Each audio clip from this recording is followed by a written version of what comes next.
हम देख रहे 2-3 दिन से मीडिया पर बड़े बवाल छाए, बाबा को आने दो, हम घेरेंगे, हम मारेंगे। ठटरी के बरे मूसर चंद हलवा नाथ, अरे घेरेंगे। अभी अब बवाली बाबा धीरेन्द्र शास्त्री को सुन रहे थे। ये बवाली बाबा जिस तरह से छपरी वाला भाषा बोलते हुए अभी आपको सुनाई दिए होंगे, ये हमको कथावाचक कम और बीजेपी के प्रवक्ता ये सबसे ज्यादा नजर आते हैं। और वैसे भी अब बिहार में विधानसभा चुनाव होने वाला है, तो बाबा को पहले ही वहां पहुंचा दिया गया है कि ताकि बाबा हिंदुत्व का पूरा पिच तैयार करे, ताकि मोदी जी आके बैटिंग करना शुरू करें, एकदम धाए धाए मारे छक्का चौका।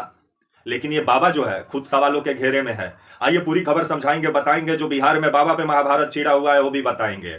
नमस्कार, मेरा नाम विश्वजीत कुमार और आप देख रहे हैं वाक for India news. Bageshwar Dham के बाबा धीरेन्द्र शास्त्री का अभी आप बयान सुन रहे थे। ये बाबा बवाली बाबा जिस तरह से विवादित बयान देते हुए नजर आए और जिस तरह से छपरी वाला ये भाषा बोल रहे हैं, क्या क्या मतलब उठपटांग भाषा बोल रहे हैं, मंच पर अपशब्द बोल रहे हैं, और जो लोग इनका कथा सुनने आए हैं वो लोग बैठ के ताली बजा रहे हैं। ऐसा लग रहा हो कि ये अपने आप को वेद व्यास बन गए हों आपके धीरेन्द्र शास्त्री। ये धीरेन्द्र शास्त्री जो हैं ये बीजेपी के प्रवक्ता हैं, और मोदी जी कैसे सत्ता में बने रहे इसके लिए दिन रात धीरेन्द्र शास्त्री मेहनत करते हैं। क्योंकि ये बागेश्वर धाम के बाबा जो है धीरेन्द्र शास्त्री, जो अपना मध्य प्रदेश में जो ये अपना आश्रम बनाए हैं, वो खुद विवादों में है कि जमीन हड़पने का आरोप बाबा पे लगा हुआ है। लेकिन बाबा अभी तो स्वयं भू बने हुए हैं कि सबका पर्ची निकालते हैं। आपका गोपालगंज बीते दिनों पहुंचे हुए थे, आपके बीते गुरुवार को, और खबर आया कि आपका 5 दिन का कथा था आपका गोपालगंज का, आपका भोरे प्रखंड में, और आपका राम जानकी मठ में आपका 5 दिन का इनका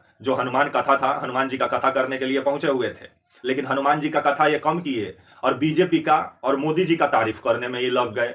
और आए दिन इनका मुंह से जो विपक्षी लोग हैं उनके लिए तो आए दिन ये उन लोग को जिस तरह से मतलब देश विरोधी साबित करने में विपक्षी पार्टियों का नेताओं को लगे रहते हैं धीरेन्द्र शास्त्री। इनके नजर में मोदी जी तो है एक राष्ट्र प्रेमी, बाकी लोग देश विरोधी है। और वैसे भी ये जिस तरह से बाबा विवादित बयान देता है, एक बार ये बाबा बोला था कि मतलब जो औरत का मांग में सिंदूर नहीं होगा तो समझ लीजिए कि वो प्रॉपर्टी रजिस्टर्ड नहीं है। तो समझ लीजिए कि भगवान का नाम लेने वाला व्यक्ति महिलाओं के प्रति कितना गंदा सोच रखता है, और उसका कथा सुनने के लिए इतना तादाद में लोग पहुंचते हैं।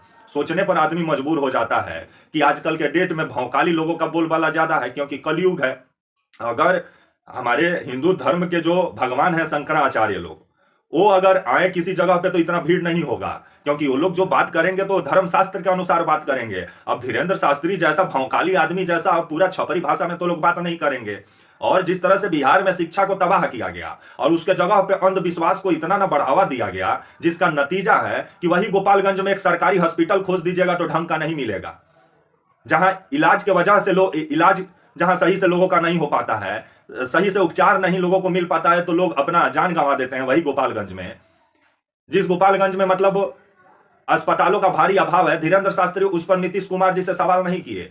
लेकिन जिस तरह से ये बीजेपी को सत्ता में बनाने के लिए पूरे तरीके से लगे हुए हैं, अब इनका कहना है कि हमको लोग बोल रहा था घेरेंगे, ये करेंगे। अब देखिए कैसे छपरी सब लड़का सब बोलता है, और इन्हीं के चक्कर में 2-3 को लड़का सब पे गोपालगंज में एफआईआर हो गया है। क्योंकि बाबा का चक्कर में वो सब भी आके फेसबुक सोशल मीडिया पर लोगों को धमकाने लगा, जिसके बाद अभी बिहार पुलिस उन लोगों को लालटेन लेके खोज रही है। तो बाबा का भाषा जो है ये अगर आपका बाल बच्चा सीखेगा तो उन्मादी ही बनेगा, और फोकट में 2-4 को एफआईआर लदा जाएगा उसके ऊपर। तो इस बाबा से अपने बच्चे को दूर रखिए।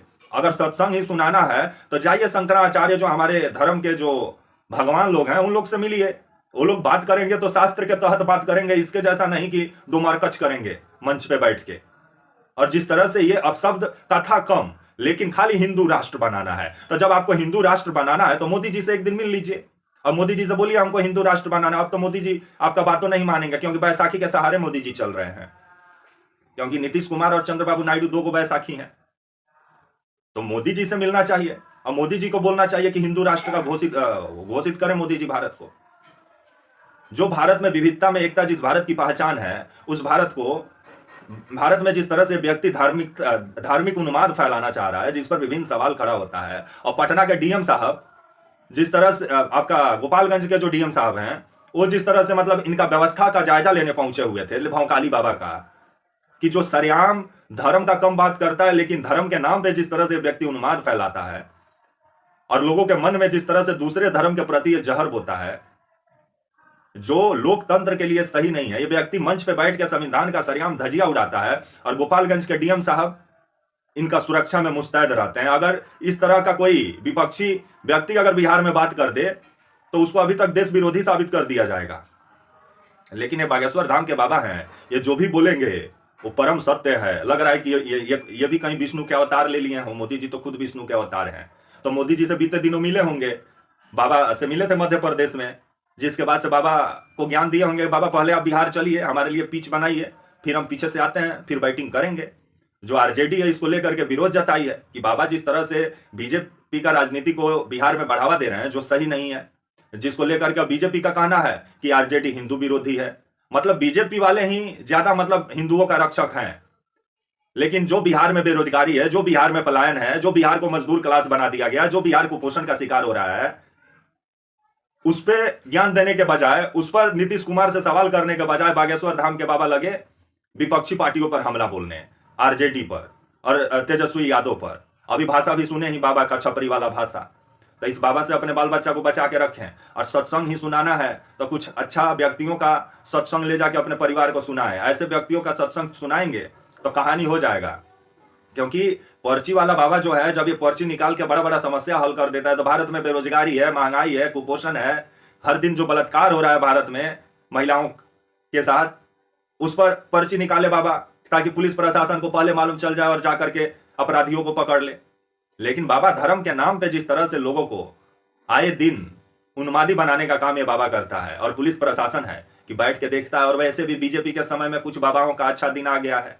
यही रामदेव बाबा थे कि कांग्रेस के समय में सलवार समीज पहन के भागे थे। तो अभी बीजेपी का समय है और ये लोग भी जान रहे हैं कि जब तक बीजेपी है तभी तक हम लोग का दिन अच्छा चल रहा है, नहीं तो इस भौकाली लोगों का दिन कब पूरा हो जाएगा ये लोग भी नहीं जान रहे हैं। क्योंकि भगवान के नाम पे सरेआम ये लोग समाज में जिस तरह से सामाजिक ताने बाने को ये लोग तोड़ रहे हैं, भगवान भी ऊपर से देख रहे होंगे तो वो भी सोच में पड़ गए होंगे।